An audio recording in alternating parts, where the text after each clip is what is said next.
Welcome back to the channel, guys. In this video I'll be covering the fertilizers and eutrophication, just carrying on from the last video, which was also on the nutrient cycle topic from the A-level biology curriculum. So let's get started. So fertilizers. So we need fertilizers to increase growth productivity for higher yield. Farmers need higher yield to make the most profits. So that's why they'll use fertilizers to increase the growth productivity of their products. And plants would need inorganic ions such as nitrate for growth, so that's for protein synthesis, DNA, also phosphorus for example, phospholipid bilayer, but also ATP, and also potassium is needed. So plants need all of these inorganic ions.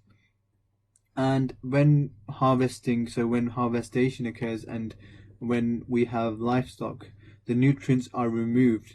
So fertilizers are needed to replace the nutrients lost. So for example, so we have these two examples. So in this, we are harvesting crops. So when these crops are growing, all of these crops, they require new inorganic ions such as nitrates, phosphorus, and potassium. But when we harvest them, all of the nutrients which were in the crop will be removed from this area, and because we'll be taking that somewhere else. What normally happens is when we have these crops, when they die, and the nutrients, the nitrates, the phosphorus, the potassium will be recycled and it will just stay there. But now, because we are harvesting, we will need to replace those lost nutrients. And also with livestock, so for example cows.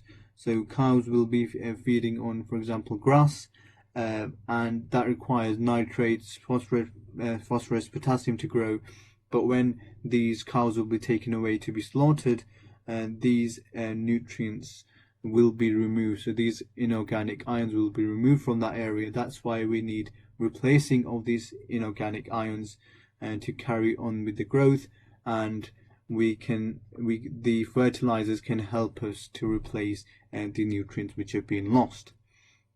So we have two types of fertilizers. We have the organic and the natural fertilizer such as the manure, but also the inorganic or the artificial fertilizers, which can be derived from, for example, minerals from rocks, and NPK is a type of these fertilizers which contains nitrogen, phosphorus, and potassium.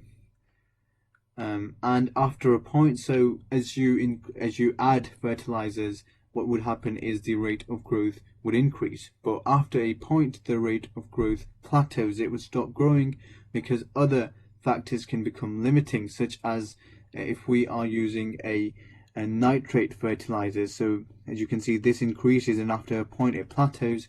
This can be because, for example, the phosphate concentration becomes a limiting factor, and we would need to add phosphate concentration for it to carry on growing, or we could add or the water could be a limiting factor. So there's a variety of things which could be affecting the growth.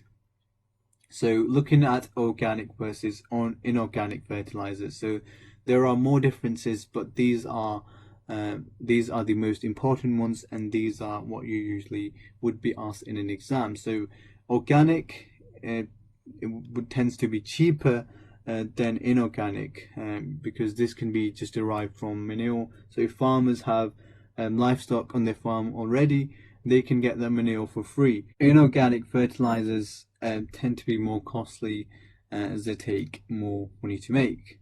So organic fertilizers are less likely to leach. We'll be going on to that next, but leaching is basically the inorganic ions being released into water systems, and they're less likely to leach as the ions in this are released more slowly, and that's a benefit of these, whereas the inorganic are more likely to leach as they are very soluble.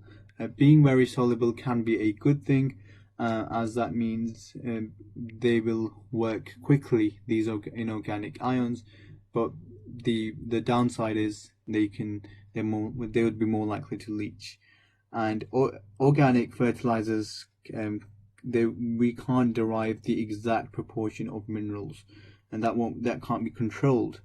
But in inorganic fertilizers, the exact proportion of minerals can be controlled.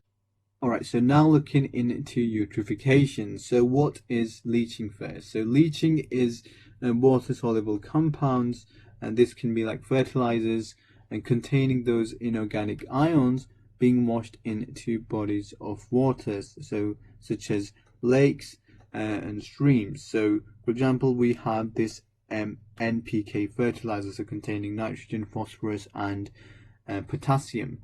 So we add that to increase the yield of our wheat, but we might end up adding too much, so might be some left over in excess, and because the plant, because other factors become limiting and the plant can't grow anymore. So that excess fertilizers, so if it rains, that excess fertilizer would be washed away into, for example, bodies of water, so lakes, streams, rivers, and that can be bad because leaching causes rapid growth of aquatic plants such as algae.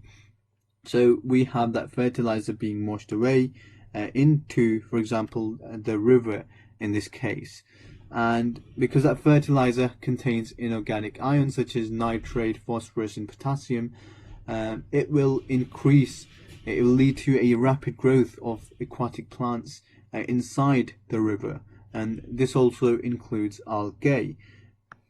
Okay, so next what would happen is the algae would start to grow on the surface of water. So as you can see, these are algae, and these algae will start to grow on the surface of water, and it will block the light so less light reaches plant underneath. This is called algal bloom. So this is an example of algal growth. So if there were plants underneath that, they wouldn't be able to get enough sunlight to carry out the light dependent reaction in the photosynthesis, and that's bad because these plants would start to die off as they can't carry out photosynthesis. They can't produce the important organic substances that they need, so they would start to die off. Okay, so there will be more bacteria which will decompose the dead plants and algae. So as there will be more plants dying now, more algae as well, more algae will be dying. They will be competing against each other. So we will need more of the decomposing bacteria. So an example could be saprobionts, and the bacteria, because they have more food sources now, so their number will start to increase. So more bacteria will be present to decrease the greater number of dead plants and algae. And bacteria respire aerobically, so they will be using the oxygen which will be present in that river. So bacteria, as there's greater number of bacteria, they'll be requiring more oxygen. So this will lead to a reduction in the oxygen concentration in water. So as more bacteria are present, more of them are using oxygen, there will be less oxygen left over in the water.